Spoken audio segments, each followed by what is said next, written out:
Then Cinderella and the prince joined a yoga class and lived healthily ever after.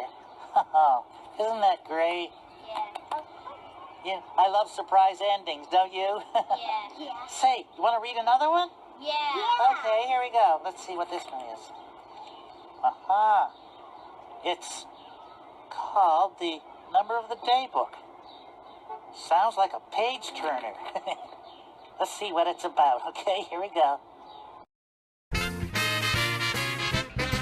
Well, it's 5, then 10, then 15 and 20 fish.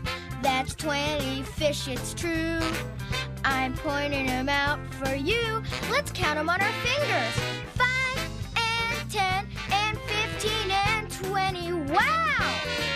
I counted by 5s to 20 and now I'm gonna show you how.